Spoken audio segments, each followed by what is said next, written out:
All right, it's that time again, time for another solo overnight in the woods. And I'm thinking it's time for some more group shelters. Well, let's get to it. All right, so group shelters, what are we talking about here? Group meaning more than one person. So you're gonna have more than one tarp. You could have 4 tarps and have 2 people. Now the previous shelter that we made was a nice group shelter in an A-frame or lean-to configuration. However, it was 2 lean-tos opposing each other with a gap in between and then a tarp over top of that. Fireplace in the middle or a fire pit. Heat goes up, goes this way, smoke traveled outward. And the theory was sound, it worked out perfectly. If you haven't seen that video, here's the thumbnail, check it out. Now think of what's involved in making a single shelter. Let's say it's wintertime and you want a windscreen over here blocking that wind from blowing into your shelter. Some type of long fire or fire pit, and then a lean-to or plow point configuration. That way the heat does this, the wind is blocked, smoke vents outward. Why not replace that windscreen with another plow point shelter off of, say, a tripod? 1 pole here, 2 poles there. Fire down the middle, now you can hang cooking implements like our previous shelter over that fire pit. And you have 2 shelters for that heat to go back and forth, as well as block the wind like windscreens do.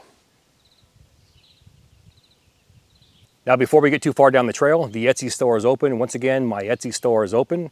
That link is in my video description box. And what do we have this week? We have 100 Corporals Corner cold handle and Corporals Corner folding cold handle skillets dropping right now. This right here is an example of the cold handle skillet.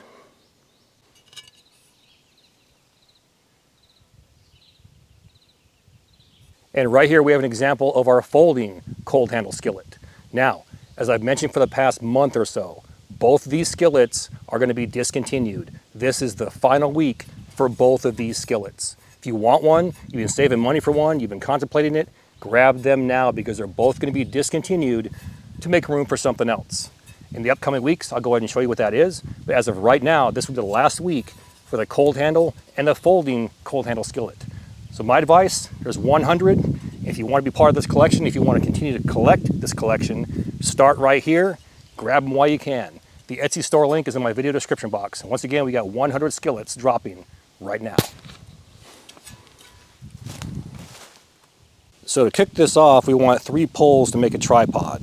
But the difference is going to be, I want one of those poles to be longer than the other 2.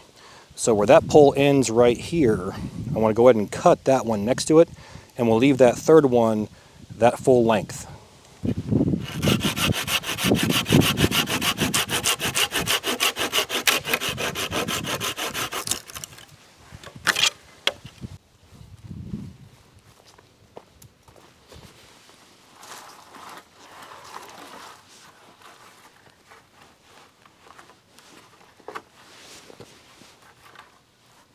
We're going to tie a standard tripod lash.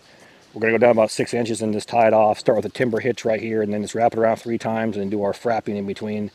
You see me do it 100 times, so there's no point in continuing to show that, beat that dead horse.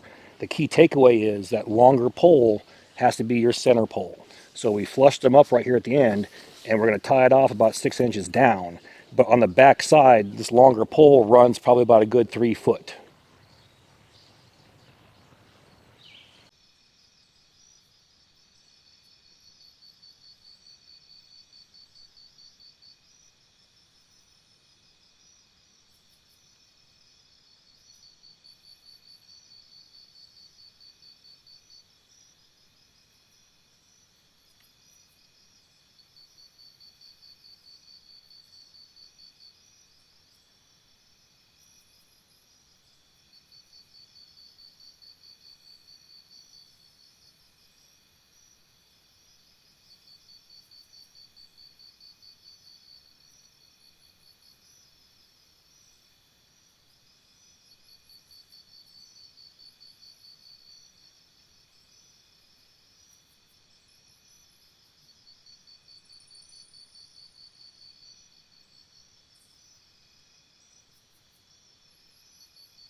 The beauty of a tripod is I can take this and I can move it wherever I want.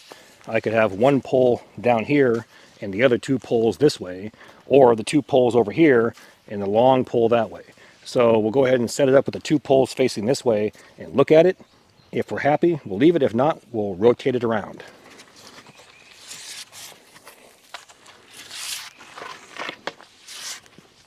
Now we're a little bit higher than I'd like. So the beauty of having longer poles is you can always shorten them.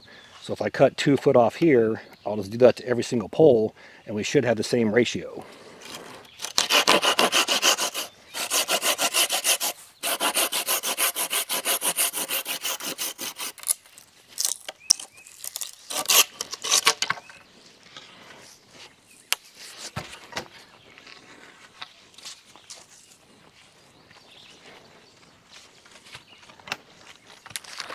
Eight by 8 tarp. And the goal is to put it in a plow point or diamond plow point configuration. Tie it off here, stake it off there, put a wing out, stake it, another wing over here, and stake it.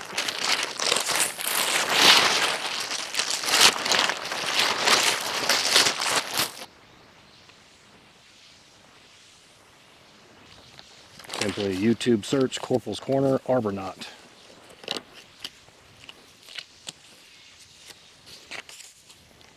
Taking your grommet and a loop, and place that loop through that grommet and then through itself. Now we can stake it out.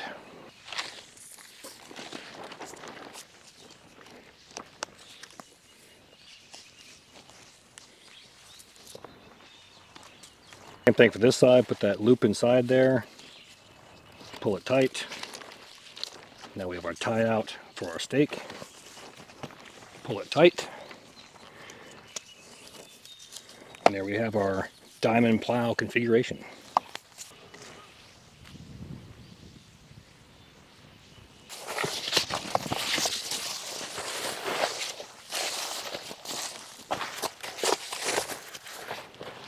So there's more than enough room. I'm 6'1" and I got a good foot on that side, probably 18 inches over there, so I can throw all my gear behind me. If you wanted to, you could actually hunker back in here. The front protrudes probably 3.5 feet in front of me, so if we had a downpour, I could still go back into here like this, or actually get down like this, and I'll be dry. But the goal was to have a group shelter. So a small fire pit right there, you still got about 4 feet to the top of that. Keeping the flames low shouldn't melt anything, just like our previous shelter. No problem whatsoever. Now, I want to think about how to either wrap one side this way, or, nice ticks everywhere, or put a shelter on that side and a fire pit in the middle.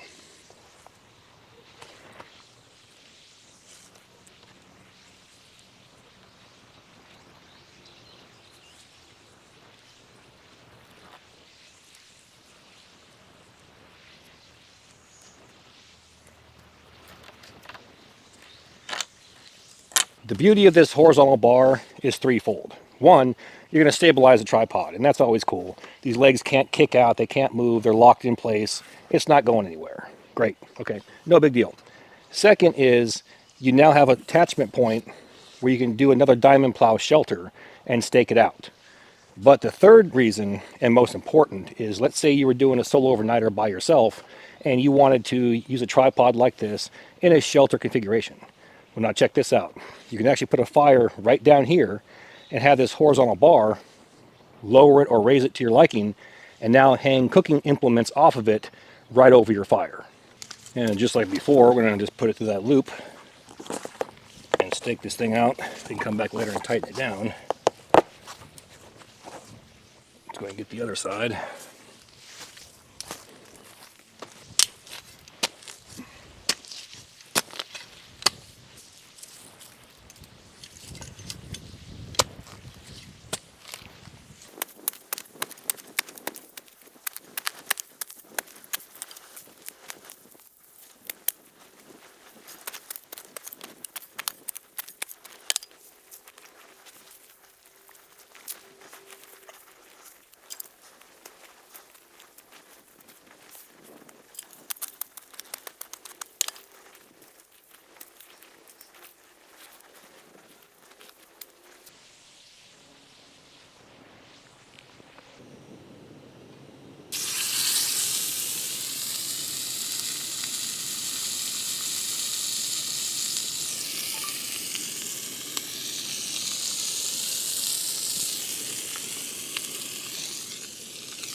And there we go, a Rise and Shine cheeseburger cooked in a Corporals Corner cold handle skillet.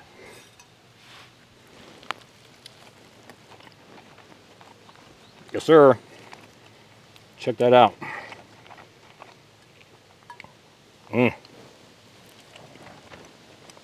Perfection. Other than that, you know, looking at those skillets, you've seen them change and evolve since September.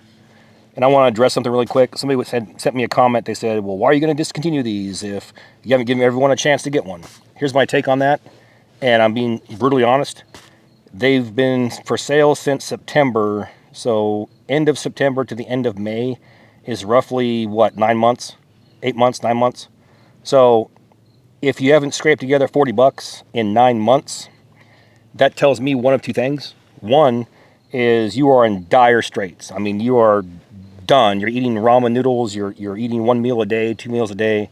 You're done. You're having no entertainment, no movies, no beer, no cigs, no going out, no nothing, no date night, no kids' birthdays. You're not buying nothing for Christmas.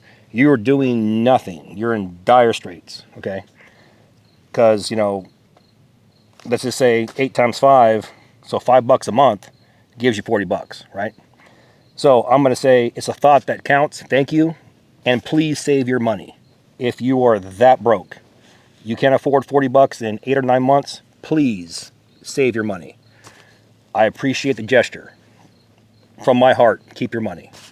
That's be ridiculous of anyone to ask somebody to spend their last 40 bucks or only 40 bucks they're going to have for 9 months on a skillet. Please keep the money, okay? If that's you, I appreciate the gesture. If it's not you, it tells me something else. It tells me priorities are somewhere else, and that's okay. But just don't tell me you're broke if you're going out to the pool hall, if you're going to the movies, you're hitting date night, you're, you know, smoking cigs, drinking beers, going out to dinners. That tells me you're spending the money on something else. So just be honest and say, hey, I'm spending money on something else. And that's cool too, you know, is what it is. But everyone that bought one, I appreciate it. As I confessed last week, the bulk of my money is going to help my dad out and keep him alive as long as possible, you know. And I'm the kind of person that, you know, I'm going to do whatever it takes to meet that goal or goals in general. And nothing or no one is going to stop me from doing that. So those that know me personally or have dealt with me, you know I'm that kind of person, that I'm going to do whatever it takes. So I have no time at all in my schedule, in my life, for individuals or groups that want to play around or think they're going to play around. Because in the end, if you know anything about me at all, again, I'm going to do whatever it takes.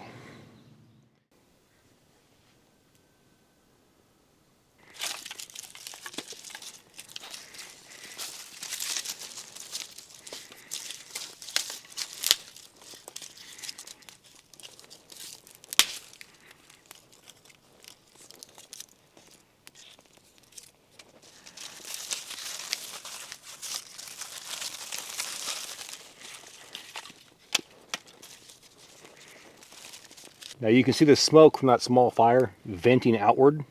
There's no smoke over here, and looking over on that side, there's no smoke over there as well. And the heat is reflecting right off this mylar onto my body. Now granted, this is a small emergency Arcturus blanket or tarp, roughly 5 foot-ish by 7. Can I hunker down inside here if it starts to rain? Yes, I could. But would I prefer to be on that side? Yes, I would. But that small fire in a confined space like this is doing exactly what it's supposed to do. Let's hop over here and see if we can feel that heat over there as well. And even laying right here, I can feel that heat actually behind me. So you got room for 2 people back here or 1 person. I can go ahead and move back as far as I want to and still have room for my gear. But that small fire right there is doing exactly what it's supposed to do.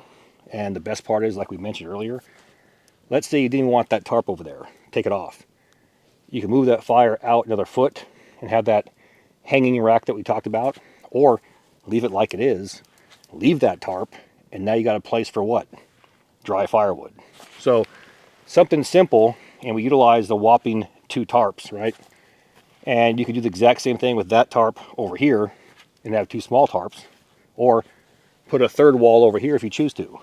So something as simple as a tripod and a tarp, you're in business.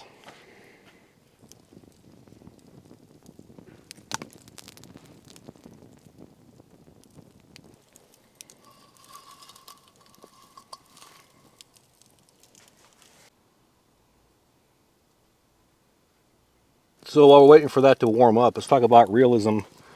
You know, in the very beginning, I did crazy builds, you know, and I'll be brutally honest now, it's probably things that no one would do, and that's why I did it. Because I wanted to see what someone could do in a 24-hour period, and come up with from items off a landscape, or mimic things you saw like on TV shows and things like that. And that's cool. But the reality is something like this that's simple, a tripod lash and 3 poles. Now you can hang off 2 tarps, possibly even 4 tarps off this thing if you had to, and have a group shelter setting, you know. And that's kind of a direction I want to go with my channel, is get more into, you know, you're with a buddy, a partner, a spouse, kids, you know, 2, 3, 4 people. What can you do with the same basic knowledge? All you're going to do is expand it.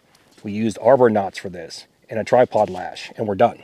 So, you know, a couple of loops in the grommets and staked it out. And that's about as real as you're going to get with minimal gear. You know, I've been asked over the years, you know, you always keep it simple. You know, you got to start upping your game. And I think about that and I go, do I? Do I need to? Because when you break things down to the absolute nuts and bolts, right? And let's say survival was real, and you go back and you look at all these survival stories, was it people who had advanced survival knowledge that were out there killing it with, you know, their 25 books that they read, and they're out there, you know, making tree houses and the Swiss Family Robinson and things like that? I don't think it was. It was people who had very little to no knowledge at all, and just a drive and a desire and the heart to survive, right? So keeping it simple and doing things with a couple of knots, a couple of hitches, you know, maybe a lash or 2, and you can go out there and actually rule the world. In my mind, that's simple to remember because you've done it hundreds and hundreds and hundreds of times. So you can repeat that process even under stress. And that's why I try to keep things simple and use small tarps and things like that, because people who backpack or hike are going to carry things like this. You know, they're not going to pull up with a $40,000 trailer, you know, and talk about, you know, a big game about getting it done. That's not how life actually is, you know. I don't know. Ever since the military, they teach you to carry everything with you in a backpack. And I've had that mindset. And that's a goal of my channel, is to show you what can be done with minimal gear and minimal knowledge. So that's about ready. Ugh.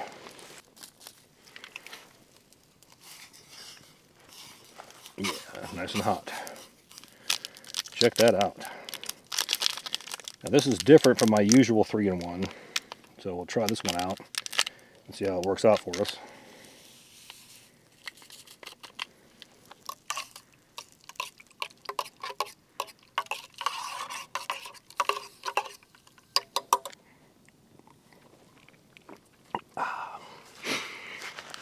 Oh man.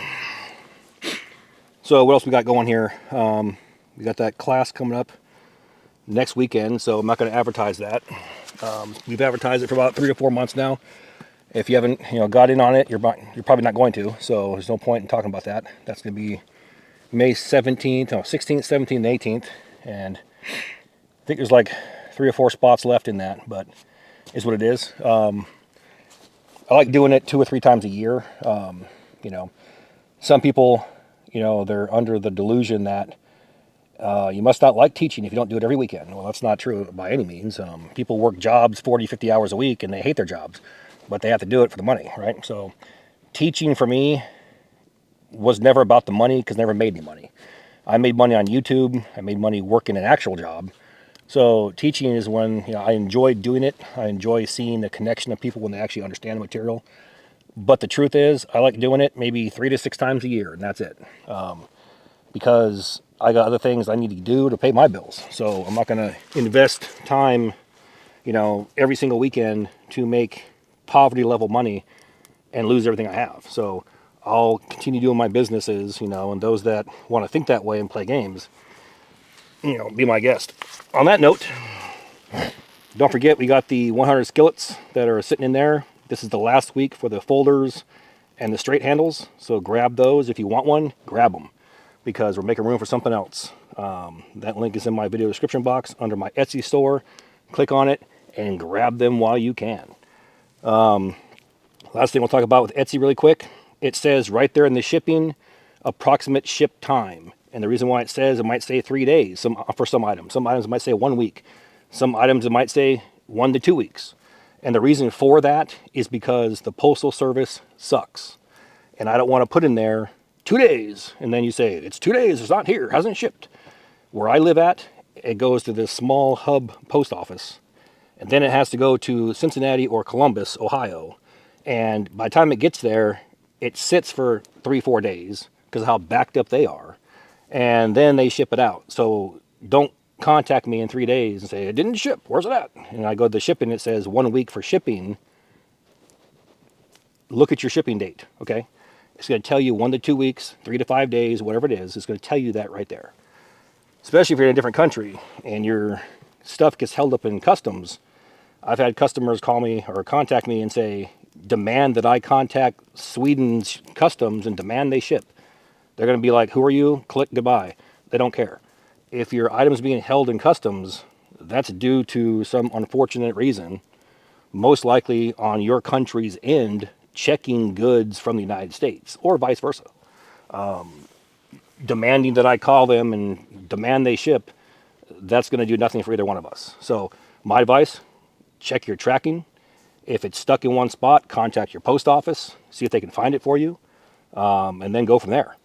Worst case, you can get a hold of Etsy and say, hey, what's going on here? Because the common theme I'm seeing is Postal Service sucks and they lose packages left and right. Lose packages left and right, you know. It means they steal them. So just be aware. But for the most part, people are getting their items, and I appreciate everyone who's bought one. Like I said, I'm making this transition from full-time YouTube into a business. And those that are coming along for the ride, I appreciate every single one of you. Thank you for the support. On that note, I'm going to get out of here because I got things to do. Got to start my 60-hour work week in my shop. On that note, all the gear in my videos can be found in 2 places.